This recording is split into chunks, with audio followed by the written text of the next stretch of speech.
राम राम राम राम भारत माता की भारतीय जनता पार्टी રાજકોટ લોકસભાના ઉમેદવાર તરીકે ઉમેદવારી પત્ર ભરવા જવાના કાર્યક્રમમાં આશીર્વાદ આપવા માટે પધારેલા આપ સૌ અને મંચ પર બિરાજમાન સૌ મહાનુભાવો,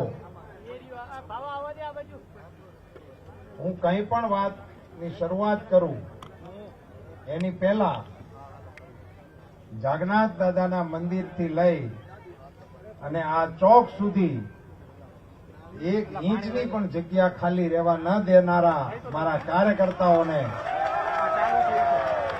રાજકોટના નાગરિકોને, પાર્ટીના શુભેચ્છકોને મારી સલામ. આપ સૌ રાજકોટના લોકસભાના કાર્યકર્તા ભાઈઓ, મતદાર ભાઈ બહેનો,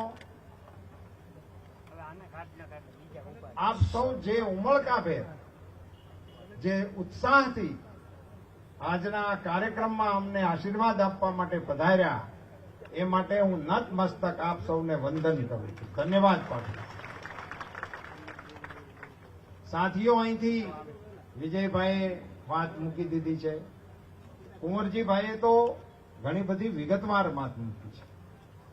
મારો તો એવો નમ્ર મત છે કે જાગનાથથી અહીંયા સુધી આ ગળદીમાં ઉભે પગે જે હાલીને આવ્યા હોય એને હવે મત માને આપવા માટેની મારે વિનંતી કરવી એ તો કોઈ મહત્વનું નથી, પણ તમે અહીંથી જઈને આખા મલકમાં મત આપવા માટેનું અભિયાન ચલાવજો એવી વિનંતી હું આપ સૌને.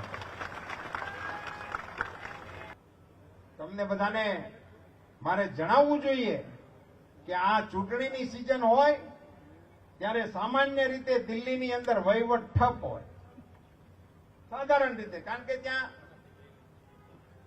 સરકાર બધી ચૂંટણીની અંદર વ્યસ્ત હોય, સંસદ સભ્યો પણ મેદાનમાં હોય, મંત્રીશ્રીઓ પણ મેદાનમાં હોય, એટલે મોટે ભાગે ત્યાં આરામનું માહોલ હાલતું હતું.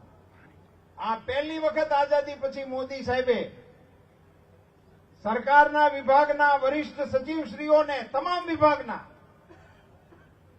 આગામી જૂન પછી ભારતમાં ભાજપની સરકાર બનવાની છે, ઈ સરકારે પહેલા 100 દિવસમાં શું કામ કરવાના છે એનું પ્લાનિંગ અત્યારે આખું સચિવાલય ભારત સરકારનું કામે લાગેલું.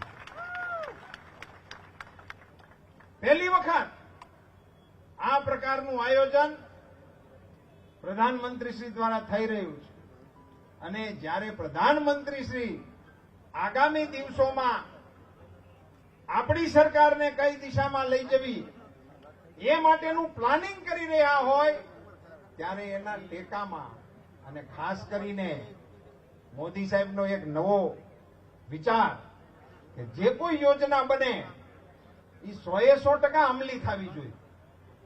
આ ગામમાં પ્રધાનમંત્રી આવાસ યોજનાના આટલા મકાન મળવા પાત્ર છે તો બધાને મળી જ જવા જોઈએ. આ ગામમાં પાણીના કનેક્શન આટલા લોકોને મળવા પાત્ર છે, મળી જ જવા જોઈએ.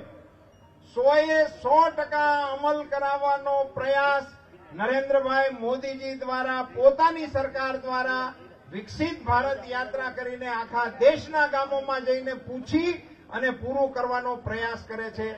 હું આપ સૌ નાગરિક અને કાર્યકર્તા ભાઈ બહેનોને નમ્રતાપૂર્વક પૂછવા માંગુ છું અને વિનંતી પણ કરવાના મતનો છું કે જ્યારે સરકારના વડા 100% યોજના નાગરિકોને મળે એની મથામણ કરતા હોય તો નાગરિકો તરીકે 100% મતદાન કરવાની મથામણ આપણે શું કામ ના કરીએ? કરશો?